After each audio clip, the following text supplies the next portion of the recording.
How's it going, ladies and Bruces? I'm Bobby Sixkilla and welcome back to Novena Diabolos. It's time for us to pick another person to go and talk to. I'm not sure whether we would be worth talking to the same person over and over again to gain their trust, or whether I should spread myself thin and try and get as much information from everyone as possible. Because eventually, if we spread ourselves thin, we're going to hit the only human. Alright, we may have done that already. It's not likely, but it's possible. So we could talk to Mina again and try to get more information. Oh, so she's the only one we have two characteristics about. So maybe each time you talk to them, you gain a characteristic? I don't know. Let's try Nari for a bit. Okay, I should go see Nadi. I was told Nadi was going to be in the forest nearby. The forest is actually quite large, so finding Nadi around here requires some legwork.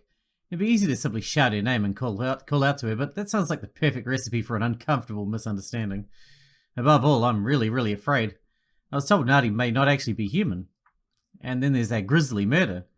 I think it's only natural for me to be a little on edge.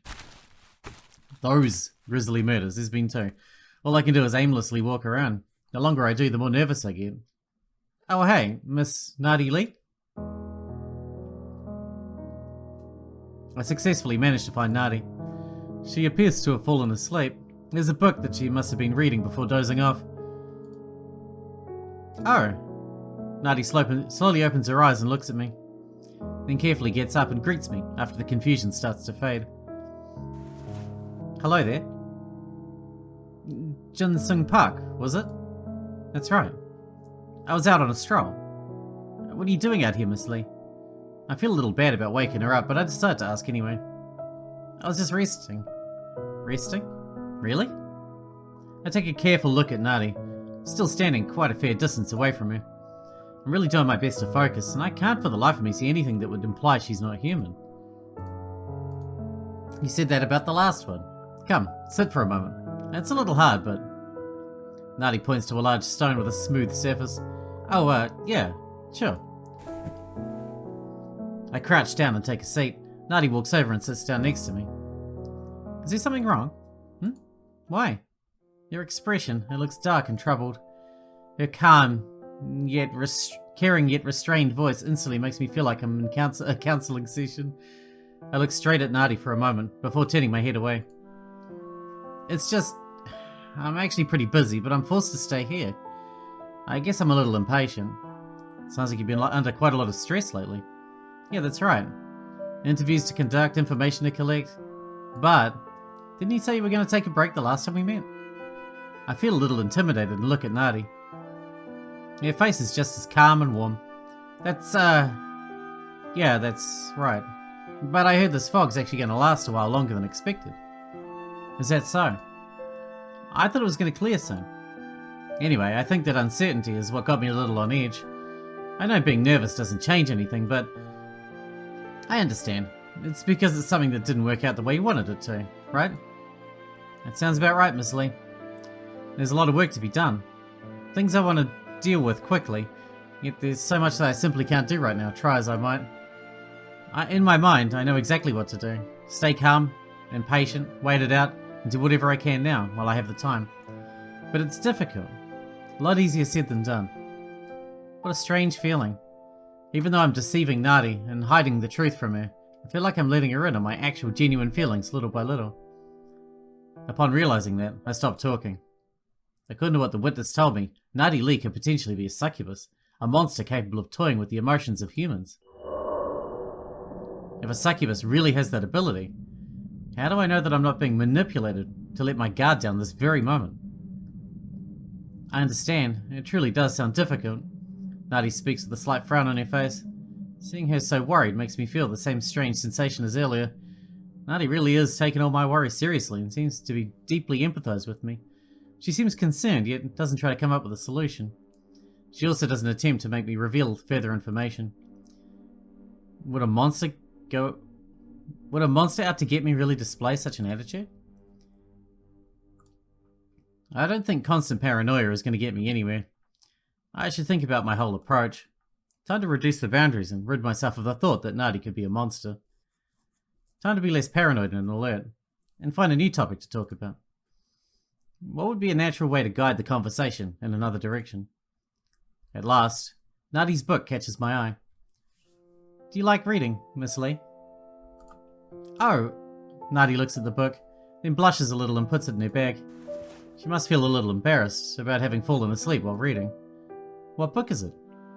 It looked like a slightly older one. It's called Starfish and Rainbow Beads by Gyeong Suk Shim. It's from 1979. This is the first time I've ever heard of that book. You probably don't know it. That's true, actually. I'm not that big of a reader. Even most avid book lovers haven't heard of this one. It's something the author wrote for students. It's not widely known and very few people remember it. Wow, really? However, I imagine the students who read this must have been very excited about it. It's an interesting, fun story. I'm sure those who read it long ago still have fond memories of it, whether it's simply temporary fun or lifelong lasting impressions. Either way, it's a fantastic read. I'm out of my element. Perhaps it'd be smart to change the subject again. Oh, okay, I see. By the way, I've been meaning to tell you. It's dangerous to be out on your own, all alone like this. Dangerous? Really? Yes. There's actually a potential serial killer on the loose around here. You weren't aware, Miss Lee? No, that's news to me. You don't seem all too surprised. No, I'm really surprised, actually. Tell me, is that another thing adding to your nervousness and stress? Nadia's still worried about me despite me having just told her there's a murderer out and about. No matter how I look at it, that's not a normal reaction. Is she simply too kind-hearted? Or just completely unaware how real the danger is? Yeah, well, it's definitely another factor. Given your job, are you planning on digging deeper into that case? Well, that's... In your opinion, Miss Lee, do you think getting involved is too reckless? If you're talking about coverage, I'm not sure. I don't even know what happened or what it's all about. I guess that's true. Still, I wish you all the best. I wish you all the best. I smile a little without even realizing. Knowing that there's someone cheering me on out here in this terrible place is really a comforting feeling. With a calm mind, I turn my head and look at the ground. We both just stay silent for a while. This sense of tranquility and silence makes me feel a little sleepy. I turn my head with a rather blank expression on my face. I stop and stare as soon as my gaze meets a single blooming flower. It's a strange looking purple flower, amidst this dreary forest, where most flowers have long lost their colours and look like they've given up on trying to stay alive. This one looks even more impressive. It's like a single splash of bright, beautiful ink on a black and white photo. A flower like that in November. I mutter something without even noticing. Nadi hears me and looks at the flower as well. Purple mint, I think. Mint? Yes, this kind of flower usually blooms until this time of year. Nadi approaches the flower, squats down and looks at it. She looks like a lot of things are suddenly going through her mind. I kneel down next to her and look at the flower as well. That flower, do you know its nickname? Nickname? I'm afraid not, Miss Lee. Its meaning is something like the last scent. Is that so? I take another look at the flower. Seeing this flower struggling to stay alive during winter makes me feel sentimental. Looking at the flower, I feel... admiration? Amazed that it blooms. It's so cold. I know. Even though all its friends and family are gone already, there's a strange mix of appreciation and deep sadness in Nadi's voice. She doesn't seem to admire this flower's vitality nearly as much as me. Nor is she fascinated by it blooming in these temperatures. I feel like a foolish student unable to grasp something while Nadi keeps looking at the flower. Looks like it hasn't given up yet. Guess it's trying to squeeze out all the energy it has left. Shall we? Nadi smiles a little at my philosophic statement about the life of plants and stands up. I get up as well. And we slowly start walking through the forest. As we walk through the forest without saying anything, I notice Nadi's strangely glum expression. For a moment I think I may have said something wrong, but I can't think of anything. Winter is inevitable. Huh? Just because it's blooming doesn't mean winter won't come. So what's the use in hanging in there and staying there all alone? Maybe I touched on a subject I shouldn't have. I scratch my head and look away. Then what follows is awkward silence. Oh, that's right. Seeing that flower reminded me of something. Yeah? A while ago, I read a book called The Name of the Rose. It's an awkward attempt at conversation, but then again, who am I to talk? Oh, I know that one. It's interesting. I try to be as nice as I possibly can while talking about something I have no clue about. That means you lied. You lied! I have a few conversations with Nadi already now. As I'd already assumed, she's older than me. Excuse me, Miss Lee. Yes? Could we maybe talk a little more leisurely? You're older than me, but it's a little uncomfortable talking like this. You're being really respectful to me. Do I look so old that me being respectful towards you makes you uncomfortable? No, of course not. I never meant it like that. Oh boy. I'm just kidding. Just kidding? I'm still sweating from being nervous. She really played me for a fool. Anyway, isn't it a little too early to talk more leisurely all of a sudden? No, it's perfectly fine by me. That is, as long as you're comfortable with it. Well, in that case, I guess it's okay with me as well. Jinsung? Nadi blushes as she addresses me a lot more comfortably than before. Looks like it's more than a little awkward for her. Feels really good to talk to someone at a more friendly level. It's been a while. Yeah, I like the sound of that. Yes. It's a little unusual, to be honest. I guess you can drop the miss now as well. Nadi's really embarrassed, but I can't help but laugh. And the mood is already a lot lighter than before. Even after having to come to this agreement, Nadi's attitude remains the exact same. Though she may look indifferent, she really listens closely to everything I say, and is both considerate and respectful. Having previously worked with a lone wolf attitude during my job, the exact opposite of teamwork, it's really welcome change to have someone who listens so openly. I barely managed to get an interview. Getting those is one of the hardest parts of the job. Many things in life are hard, like getting your hair to look just right in the morning as a woman. Though sometimes she says some really strange things and then just laughs at them. It sounds like me. Oh my, the time. Speaking with Nadi has made me lose track of time. I'm surprised how much time has passed. At the same time, I feel sorry that this conversation is going to come to an end. I think I have to go now. Of course, your story won't cover itself all on its own, after all. Say, Nadi, do you come to this forest often? Oh yes, I spend most days here, actually. Good to know. I'll be back. Take care. I'll see you soon. Yes, you take care too, Jinsung. I wave my hand and start walking out of the forest. That went a lot better than our last talk. After a while, I turn around and look back. Of course, I can no longer see Nadi. Did I really expect to see her standing there waving at me? I keep walking and head to my next destination, which is home, I believe. That's another day down. After finishing my late lunch, I return to the motel. My whole body aches. I'm exhausted. Come to think of it, this has been quite an eventful day. But still, I can't afford to take a break. Well, I already have enough things lined up that I need to do next. According to the motel owner, the people in this village go back to their homes at around 1 o'clock to stay inside until the evening. Maybe it's part of some crazy religious doctrine. Are they going inside to pray? Hell, I don't know. What's important is this means I have a limited time frame in which I can move around freely without having to worry about the villagers. This means that I don't have much time to gather hints throughout the village. My whole body feels heavy. I raise myself up with a loud grunt. According to the information given to me by the witness, the village was designed to accommodate the summoning of 5 monsters. That means the villagers must surely have collected a lot of data and information so they can properly serve the monsters. If I can gather this data, I can find out about the monsters' traits and characteristics, meaning if I use that knowledge while analysing the murder sites, I can pinpoint who the culprit in each case is. Okay, I should have a look around the area in the afternoon. There's not a lot of time during which I can move about freely without the prying eyes of the villagers on me. Time flies by fast. I should focus on one area. Alright, where should I go? Alright. Moving requires points. You have 7 in total. You can visit one location.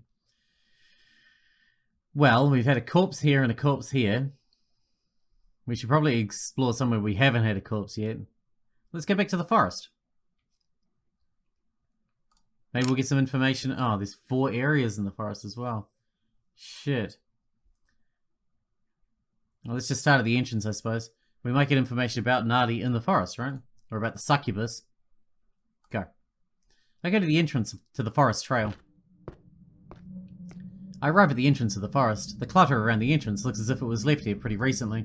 There's no need to head deeper into the forest right now. I shall look around the entrance today.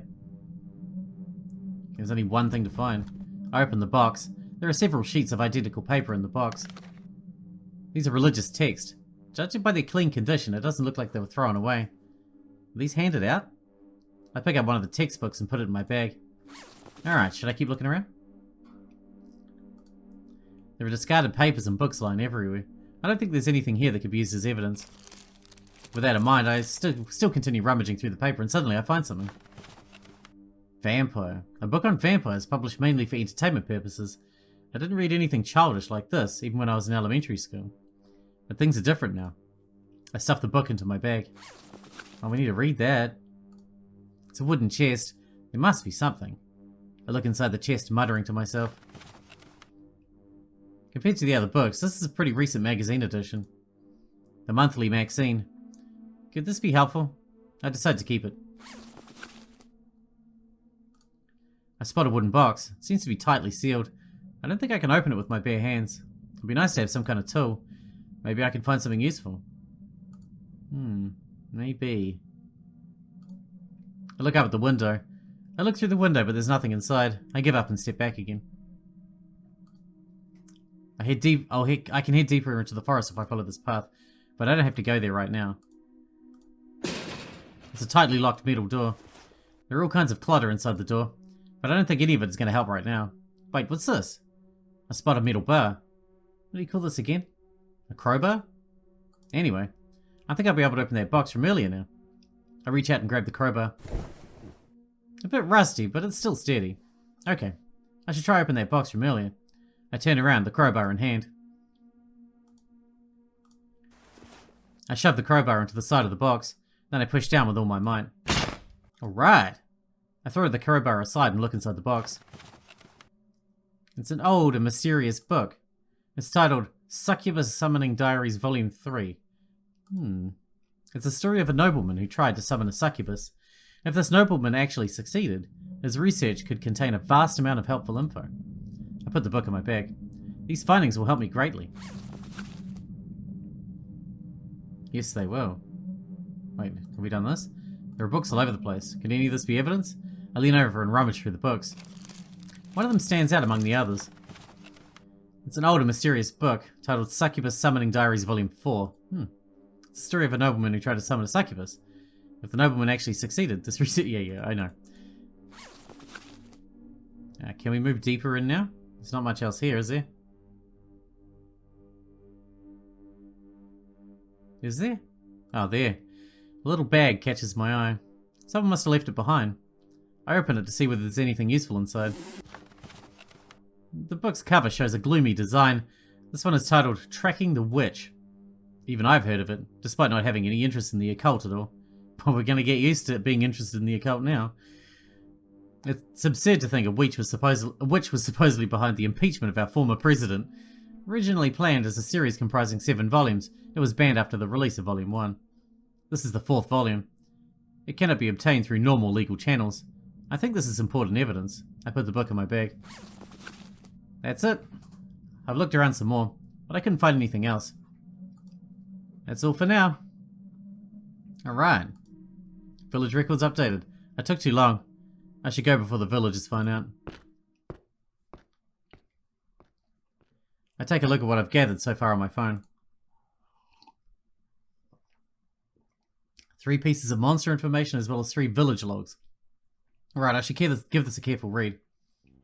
I agree. Your items are under monster info and village logs. Through monster info, the culprit behind each case can be found. Click on monster info. Vampire records will serve as an example. Click the book. This gives you a keyword as evidence. Right click to close after reading. Okay. Once read, the keyword is added to the memos on the right. Click on Case Clues. Compare traits of the vampire to the crime scene information. Vampires speak old language, but you found a different language. Therefore, a vampire could not have done it. Can be found. So we're trying to see who wasn't it, so think. It's not the vampire. That's right, the culprit isn't a vampire. The vampire is not a suspect now, on this case. Do this with the others as well. The remaining one is guilty. It's tough to find out who the real human being is. Stay vigilant. I'm not going to repeat the tutorial, but that is interesting. And we're going to need to read that book. I wanted to read it, but we'll read it when we get a chance, once we're done with the tutorial. I arrived back at my room. I decided to skip dinner. I fall down and bury myself deep in the soft blanket. Honestly, my mental fatigue far outweighs the physical one. I'm so exhausted. All of this is way too complicated. Maybe outright dying straight away would have saved me a lot of headaches. A dead body, strange fog, and me right in the middle of it all, mustering up enough courage to take pictures and document everything. In retrospect, I'm surprised at my own bravery. I don't know if I could pull that off again. I mean, we're not given much of a choice, are we? And neither are those women I met. Though fear constantly lingers in the back of my head, I try to treat them as forthcoming as possible. Reading them obviously helped me take my mind off things for a while. It was a welcome change to talk to normal people for once, except some of them are demons. However, the more I think about it, the more it scares me. If one of them really is a monster that's trying to kill me, I didn't notice a single thing. I thought 4 of them were monsters. It's highly unsettling. Searching around and finding out what's going on is a strenuous, time-consuming task, and on top of that, despite things being troublesome enough already, the day's not even over yet. The villagers will soon start getting active as well. I don't know if I have enough time left. It's a short winter day up to the mountains, and there's only an hour or two before the sun sets. Wandering around outside then is dangerous. Apart from the imminent threat of physical harm, people could get suspicious if they catch me looking for clothes. The motel's owner is another problematic factor. I have to stay vigilant and keep my guard up at all times. That weirdo's constantly watching me. I've got until the sun goes down. That doesn't leave me a lot of time. What to do? I wonder what those women are up to. I need to get 5 women staying here to trust me. Establishing trust with all of them seems like a daunting task, and I'll have to make the most of the evening hours as well in order to increase my chances. With my mind a little clearer now, I stand back up again. Time to make the best of the situation. Okay, so we're talking to them. Let's read some of these. Records, shall we? So let's start with Succubus Records 3. I'm going to read the whole thing though. Or should I wait until we have all the books in order? That would make them take a long time though. Atriox symbol. That's the thing. We'll come back and read them all later. Succubus rejects Atriox way. And this one says a doll offering. Summoned with dolls. Yeah, we'll read them all later, but I do want to read them. Animal sacrifice. Summoned via animal sacrifice. So if we go case close. Case 1 says doll offering. So it's not a witch. Doll offering though, it could easily be the succubus. And rejects Arioch's way. Nibiris's way. Well, that doesn't really give us... Alright, let's check the second case then. Shall we? Oh, I crossed out witch, didn't I? Yeah. Alright, second case. Deception, ancient language. Satanachia's way? Doll offering again. So that gets rid of the witch again. Alright, that's good. And well, we got village logs. We got these two. What do these do? We can read these ones because they're only individual things by the look of it. Year 20XX, Easter letter from the diocese. Mammon's blessing upon each and every one of you, my dear fellow brethren in faith. I'm sure most of you are to some degree familiar with the failed resurrection of Berith in 1600. Berith was a rebel who dared challenge his great father Satan's throne and lost. Berith wanted his sins to be washed away in blood, but Satan did not respond to his pleas. My dear friends, we have chosen the way where Berith's followers failed spectacularly, and shall use it to remember and praise Lord Mammon. Trust me when I say I sympathize with the lambs who have lost their shepherd, but the failure of Berith's resurrection shows that we need to be properly prepared. Please remain faithful as you put the finishing touches on our new home. On this glorious Easter day, Bishop Q Won Kim. Cool. Who else we got? Vampire Hunters. It would be easy to portray vampire hunters as fanatic radicals with a lust for bloodshed, but the truth is that most have very personal motive and have lost friends and family to the beasts. And this turn means the mark of the vampires doing were clearly left on the bodies in these particular instances. Only careless or overconfident vampires would leave traces, as most try to keep their existence a secret. Because of this, it is actually common for vampires to not interfere with vampire hunters on a job. In their eyes, those who get hunted were reckless enough to get discovered, which is bad for all vampires collectively. Silver bolts and crossbows were used when hunting.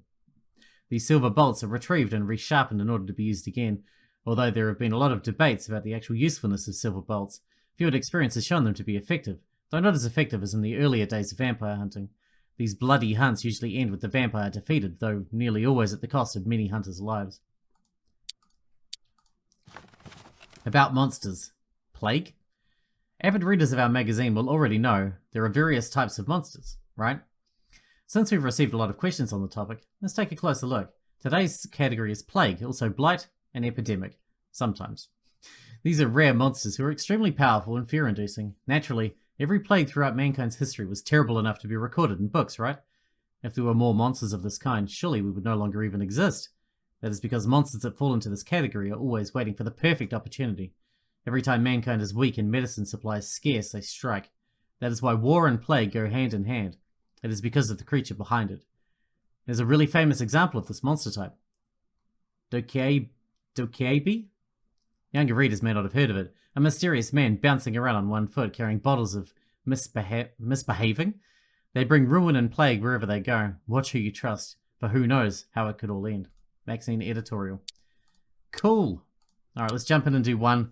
I guess we'll just work our way through the list. This episode will run a little long. Okay, I should see Sumi. I was told Sumi Choi is at the abandoned school. I'll be honest, I've only met her once, but that was enough for me to know that we won't get along too well. I'd previously assumed she's one of the local weirdos, but as it turns out, Sumi isn't even from around here. After having witnessed supernatural insanity firsthand, Sumi's words suddenly don't sound so crazy anymore. After all, she's the only one who warned me to leave this place. If Sumi is a human rather than a demonic monster, she may know more about what's going on here at Hope Hill Village. According to the motel owner, she may not actually be a student. I'm curious about who she is. If she's truly a witch trying to deceive me, she may just be among the most novel liars I've ever met. Confused and with a head full of questions, I enter the abandoned school. There's a dirty, run-down open space that must have served as a playground once. And the main building's pathetic state is clearly evidence that nobody has been here in a long time. And Sumi should be around here somewhere. I decide to look around. And there she is. Standing next to an abandoned storage building with her eyes closed. It's so eerie that it's hard to muster up the courage to approach her. Is Sumi Choi really a human? I recall what I was told in my mysterious messages. Apparently, it's possible that Sumi Choi is a witch. If that's true, maybe me having come here is already part of her plan. No. I can't let doubts like that sway me right now. Right now I simply don't know whether she's a human or a monstrous witch, and unfounded suspicions and fear will only hinder my progress. I've made up my mind about all this. At the very least, I'll ignore all those gloomy possibilities, while with Sumi. I take a deep breath and walk towards Sumi. Hey, Sumi Choi, right? Sumi just glances at me without bothering to answer. Is she just gonna outright ignore me? I don't want to repeat myself, so I quietly watch her. It looks like she's not just standing there, but actually meditating instead. Laid out in front of her is a mat with small flags and burning incense on it. The atmosphere surrounding her is strange. All these mysterious objects weirdly accentuate Sumi's peculiar appearance. The combination of it all looks strangely intriguing. If it hadn't been my demonic encounter, I would have been quick to label her a weird esoteric nutcase. Now, however, I'm actually interested in the meaning behind these objects and what it all stands for. Why are you here? Sorry? I said, why are you here? Well, just passing through, you know? But hey, what are you doing? What's all this about? Some sort of meditation? I'm praying. Praying? A specialized retrograde anti-haunt prayer. Oh, cool. I think I've definitely heard of that term before. But what exactly is it? Excuse me? What's that all about? Hey, are you listening to me? To ward off a deadly, plague-spreading ghost. She sounds quite angry at the fact that I didn't instantly know what a specialized retrograde anti-haunt prayer was. Well, I think it would have been pretty obvious in the anti-haunt part, you know. But, you know, whatever, you do you. She seems angry and highly disappointed in me at the same time. Up until now, Sumi's always been really reserved and withdrawn, so this emotional attitude is a bit too much to handle. How long will you be here? What? They're going to kill you. I'm certain I already told you that. Yeah, you actually did. There's a pronounced lack of details though, you know? Got any more info to convince me to believe it? I can't keep myself from talking now. I've actually been really patient so far. Sumi lets out a frustrated sigh and keeps her mouth closed. Yep, this is really happening. She's completely ignoring me. I do my best to stay calm and composed and look at Sumi. It's safe to say that she's not an ordinary human being. Her whole attitude and the mere mention of another murder in the future leads me to believe she knows something about what's happening around here. If Sumi is a real human, she may actually be of great help to me while I'm stuck here. Or have I got it all wrong, and all of this is an act put on by a witch out to get me? If it's an act to pretend she's not a witch, she's not doing it very well, is she? Even then, I could manage. If I appear weak and defenseless in the eyes of the witch, in that case she might let down her guard and accidentally drop a clue or two for my survival. Either way, I have nothing to lose by associating with Sumi. That means for now, I'll have to learn to cope with weirdness. Offer help? Is there maybe anything I can do to help? What? Sumi stares at me with wide, incredulous eyes, no doubt taken aback by my sudden behavioural shift. Maybe this is too sudden and I'm the awkward one now. I think about taking a business card out of my wallet. People tend to be more at ease once they know about my occupation. I'm a program director, actually. Surely you've heard of News Trace. Sumi looks completely lost. Has she never heard of News Trace before? Well, you see, it's this show... You mean creating things that are shown on TV? Huh? Well, yeah, it's on TV. The broadcast content is all about... I don't care. It doesn't interest me. You said you want to help me? Dumbfounded for a moment, I try to process what had just happened, then quickly nod. Sumi seemed quite serious when it came to my offer for help. Help doesn't sound too bad. Right? I can help you with trivial stuff. Move your things, maybe prepare your setup, stuff like that. I see. You'll have to be properly prepared. Huh? What, did I just hear that right? Be prepared for what exactly? Are you just gonna keep standing there? You said you'd help me. Oh, yeah, okay. I approach her and she points at the mat that's laid out in front of her. Does she want me to sit down? I hesitate for a brief moment before sitting down in front of her. There's a small statue-looking, doll-like thing that she must have picked up from God knows where. As well as several other highly suspicious objects. The whole procedure doesn't stop there. Sumi opens her bag and proceeds to take out a sinister-looking talisman. We should proceed with the ceremony of receptive consciousness adaptation. We are? And what is this all about? Sumi doesn't bother answering my question and puts the talisman on the statue in front of me. It's even more bizarre and sinister looking up close. Follow my words. Great merciful harmonious tree. What? Great merciful harmonious tree. Great merciful harmonious tree. Keep repeating these words diligently. Never stop, never rest. Pour your heart and soul into it. What is this, some kind of spell? Once more, Sumi doesn't bother answering me and is already busy preparing something else. Oh boy. Got it. Alright. Sumi stands in front of me, carefully holding the talisman while chanting the incantation. I can't help but blankly stare at this bizarre, ridiculous scene. I can see that Sumi's quietly glaring at me. So I guess whatever this is started now? Great merciful harmonious tree. Sumi seems to be back in here and now. She seems to hold the talisman up toward the sky and starts twirling and dancing around. All of this is highly dubious, but since I'm already here, I may as well do it properly. I carefully begin to recite the incantation in earnest. Despite being far from religious, I pray as if begging for mercy in front of God himself. If this is what it takes for me to survive in this hellhole, so be it. Great merciful harmonious tree. Great merciful harmonious tree. All of this goes on for about 10 minutes. Feels a lot longer than that though. Sumi is mumbling something under her breath and is sweating from all the wild dancing, and I keep repeating the words without rest. After a while, Sumi stops. Whew. Something's wrong. Why does Sumi look so irritated? Yes? I explicitly told you to pour your heart and soul into it. But I did. I never stopped, not even once. Your mind was unfocused, tarnished by irreverent thoughts. How can you say that? I desperately did my best. You saw how hard I tried. I protest and argue like a devout worshipper whose faith has been questioned. You can't help it. Can't help what? It's only natural for ordinary common folk to have clouded, profane thoughts. This was a mistake. Seriously? I will have to cleanse you first. Wait, cleanse? Me? Hey, could you, answer me? While still ignoring me to a frighteningly stubborn degree, she walks towards her bag, this time grabbing a small bottle of water. She shakes the water several times and mutters something to herself again.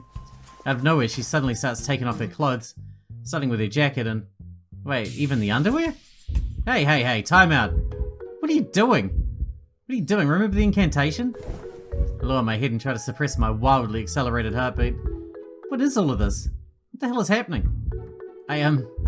Great, merciful, harmonious tree. As I recite the incantation, I open my eyes and look at Sumi. It's incredibly embarrassing to look at, since she's dancing around this large open space, spraying water on herself all while completely naked. Isn't it way too cold for that? No, wait, something else is more important. Doesn't she feel any embarrassment? I bow my head again. No more looking.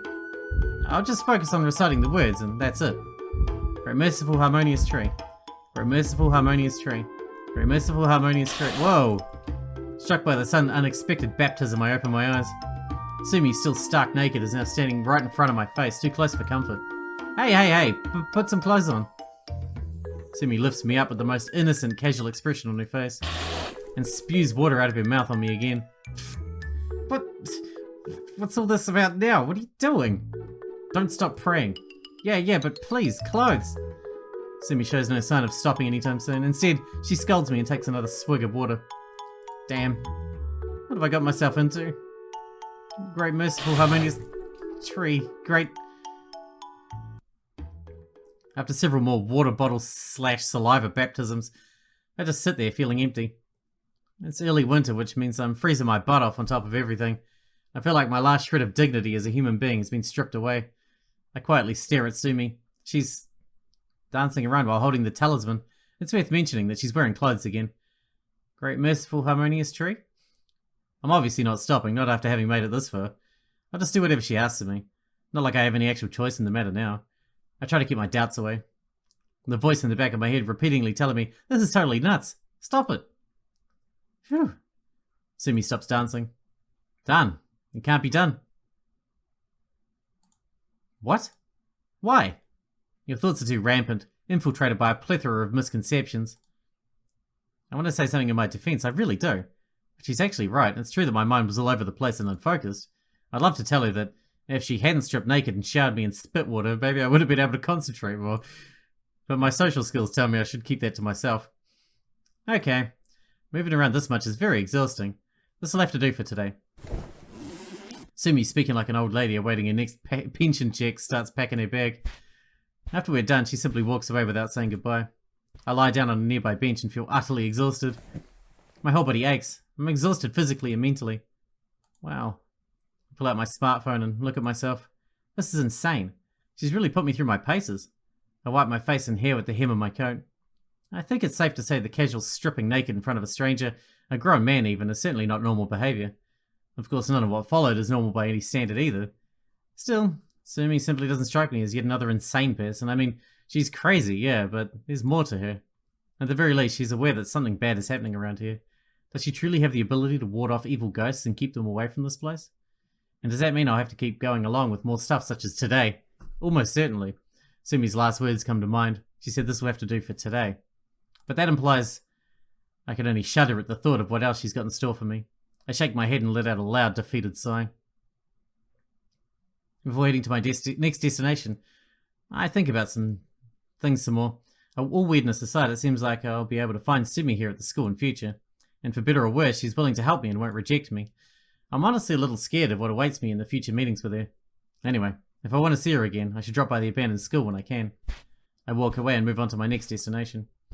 Alright, we need to wrap this one up. Sorry, that ran on a little bit long. I should have wrapped it up at 26 minutes or whatever, but I thought we could squeeze another one in, but I probably shouldn't have. Anyway, let's leave it there. Hope you guys enjoyed it. Thanks for watching. Thanks for hanging out with me, and I'll see you in the next one.